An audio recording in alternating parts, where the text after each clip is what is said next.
अस्सलामुअलैकुम। I hope you people are doing well.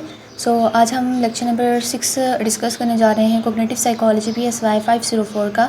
So before watching the video subscribe the channel and also hit the bell icon so you will be notified whenever I will upload the next video. So इस lesson में Sperling और नाइसिस के experiment के बारे में बात की गई है। सो ये बताते हैं कि स्पर्लिंग ने एक और वेरिएशन क्रिएट की थी। उसने क्या किया था कि हमारे पास जो एरे होती थी जिसमें हमें डिफरेंट अल्फ़ाबेट्स शो होते थे, तो उसका जो बैकग्राउंड था इसने डार्क कर दिया था। पहले हमारे पास वाइट होता था और इसके बाद जो है वो क्या हुआ, हमें बहुत ही अच्छे रिज़ल्ट देखने को मिले। हमें देखने को मिला कि जो रिटेंशन पावर है एक इंसान की, तो वो इंक्रीज़ हो गई थी 5 सेकेंड्स तक। और अब यहाँ पे लफ्ज़ यूज़ हुआ है रिटेंशन पावर। तो इसका मतलब यह है कि जो भी चीज़ आपको दिखाई जा रही है तो उसको जो है वो आप कितने टाइम तक बरकरार रख सकते हैं, उसको अपनी याददाश्त में जो वो कितने टाइम तक जो वो रख सकते हैं। सो जब बैकग्राउंड वाइट था, लाइट था, तो 1 सेकंड तक रख सकते थे और जब डार्क हुआ तो 5 सेकंड तक रख सकते हैं। अल्ड्रिक नाइसिस जो है वो इसने फर्स्ट कॉग्निटिव साइकोलॉजी की बुक लिखी थी 1957 के अंदर, और इसने एक जो लफ्ज़ था आइकन, ये डिवाइस क्या था, ये बहुत इंपॉर्टेंट है MCQs के हवाले से। सो आइकन क्या है कि ये एक ब्रीफ विजुअल मेमोरी थी जो कि एक्सपेरिमेंट्स में रिवील हुई थी। ब्रीफ का मतलब है मुख्तसर, यानी कि वो विजुअल मेमोरी, यानी कि वो चीज़ें जो कि आपको दिखाई गई हैं वो अगर मुख्तसर से टाइम के लिए आपके मेमोरी के अंदर हैं तो हम उसको आइकन बोलेंगे। सो उसने कहा था कि ये बहुत ही ज़्यादा शॉर्ट टर्म मेमोरी है। अल्ड्रिक नाइसिस की बात कहता है कि जो विजुअल मेमोरी है तो वो ना ही शॉर्ट टर्म मेमोरी है और ना ही लॉन्ग टर्म मेमोरी है, but very very short term memory, यानी कि बहुत बहुत ज़्यादा शॉर्ट है। तो इसको जब हम आइकॉनिक मेमोरी कहते हैं, यानी कि आइकॉनिक मेमोरी वो वाली मेमोरी होती है जो बहुत ज़्यादा शॉर्ट होती है। फिर यहाँ पे एक बात हुई है कि बहुत जो स्टिमुलाई होते हैं तो वो जो है वो वक्त लेते हैं, यानी कि उनको रिकॉग्नाइज़ करने के लिए एक सब्जेक्ट को वक्त की ज़रूरत होती है कि वो उनको देखे, फिर उसके बाद ही जो है वो उनको रिकॉग्नाइज़ कर सकेगा। इसके बाद यहाँ पे नीचे बात हुई है कि अगर जब आपको एक चीज़ दिखाई जा रही है और उस 1 सेकंड के दौरान अगर आपको कोई और चीज़ भी दिखाई जाए तो इसका मतलब यह है कि जो पहली वाली जो इमेज आपको दिखाई गई है उसको रिमूव करना के मुतरादिफ है।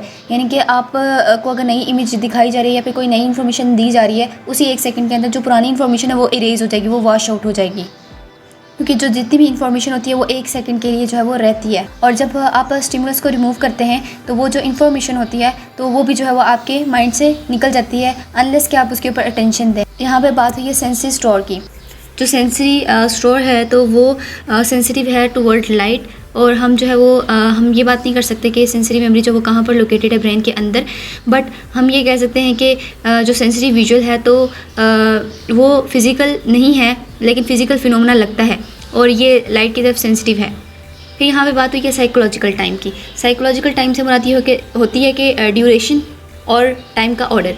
यहाँ पे बात हुई थी कि क्या हम पास्ट में रह रहे हैं या फिर प्रेजेंट में रह रहे हैं, और फिर ये कहते हैं कि हम किस चीज़ की बेसिस के ऊपर ये जज करते हैं कि हम पास्ट में रह रहे हैं या फिर प्रेजेंट में रह रहे हैं। और फिर यहाँ पे ये बात भी कि ये जब हम नई इन्फॉर्मेशन हासिल करते हैं और जो पुरानी इन्फॉर्मेशन हासिल करते हैं ना, तो वो दोनों जो वो कंबाइन होती है, फिर एक फ्रेश जो है वो एक इन्फॉर्मेशन जो वो क्रिएट होती है। जो हमारा विजुअल सिस्टम है तो वो चीज़ों को रिकम्बाइन करता है विद इन अ सेकेंड, और इसके अलावा उनको एक साथ इकट्ठा करता है और एक विजुअल इमेज को जो है वो कंस्ट्रक्ट करता है based on the information we receive. जो इन्फॉर्मेशन हम रिसीव कर रहे होते हैं उसके ऊपर बेस्ड होता है। ऑडिटरी सेंसरी मेमोरी, और इसमें जो वो एक्सपेरिमेंट्स आ जाते हैं मोरेबेट्स एंड बार्नेट का। अच्छा, जो मोरेबेट्स और बार्नेट का जो एक्सपेरिमेंट था तो वो स्पेलिंग के एक्सपेरिमेंट की ही एक कॉपी था, लेकिन यहाँ पे जो कॉन्सेप्ट था टॉप मिडल और बॉटम वाला वो नहीं था, बल्कि यहाँ पे लेफ़्ट राइट और फ्रंट का जो है कॉन्सेप्ट था। बिकॉज हम लोग जो एक्सपेरिमेंट कर रहे हैं तो वो ऑडिटरी सेंसरी मेमोरी के ऊपर कर रहे हैं। मीन्स के यहाँ पे जो है वो कुछ उनको आवाज़ें सुनाई देती थी लेफ़्ट, फ्रंट और राइट से, और उन्होंने जो वो रिकॉग्नाइज़ करना था उन वर्ड्स को कि जो भी उनको सुनाई दे रहे हैं। बट जब हमने देखा कि यहाँ पे जो क्यू है तो जैसे कि वो तो सुन रहे हैं हेडफोन्स के थ्रू, लेकिन यहाँ पे जो क्यू है तो वो विजुअल उनको रिप्रेजेंट किया जा रहा था। और इसके अलावा क्या हुआ था कि अब जो राइट, लेफ़्ट और फ्रंट से जो है उनको डिफरेंट चीज़ों की आवाज़ें जो सुनाई दे रही थी। जैसे कि अब लेफ़्ट से जो वो बोला जा रहा था Y5F and 6M4 and QJ8, right से जो है वो आ रही थी उनको।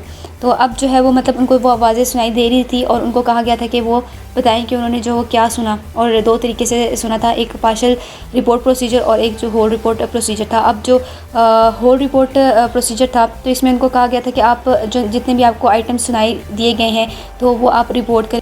पार्शियल रिपोर्ट में जब उनको कहा गया था कि जो भी साउंड उनको आ रहा है लेफ़्ट से, राइट से या फिर फ्रंट से, सिर्फ उसी को जो है वो रिपोर्ट करें। अब जो होल रिपोर्ट में जो होता था तो वो बहुत ज़्यादा मिक्सिंग हो रही थी, वो तमाम 9 एटम्स को वो नहीं कर पा रहे थे रिपोर्ट।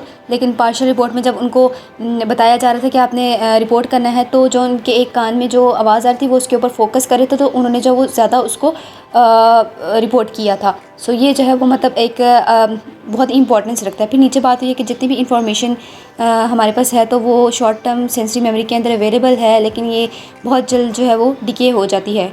और फिर यहाँ पे इकोइक मेमोरी की बात हुई है, तो मतलब जितनी भी हम लोग आवाज़ें सुनते हैं वो इन्फॉर्मेशन हमारी मेमोरी के अंदर स्टोर होती है, तो वो हम उसको इकोइक मेमोरी कहते हैं, यानी कि उसके अंदर जब वो स्टोर होती है। नाइसर कहता है कि बहुत सारी चीज़ें ऐसी होती हैं जिनको हम समझते हैं, परसीव भी कर सकते हैं, लेकिन हम उनको परफॉर्म नहीं कर सकते, और उसने जो वो कॉम्पिटेंस और परफॉर्मेंस के दरमियान जो वो डिफ्रेंशिएट किया था। So actually this was a big blow to behaviourism, यानी कि जो कॉग्निटिव साइकोलॉजिस्ट वो ये कहते थे कि शायद जो कॉग्निटिव साइकोलॉजिस्ट होते हैं तो वो बिहेवियरिज्म को ही स्टडी करते हैं, लेकिन अब बताया गया था कि नहीं भाई, ये तो और भी बहुत कुछ इसमें आता है।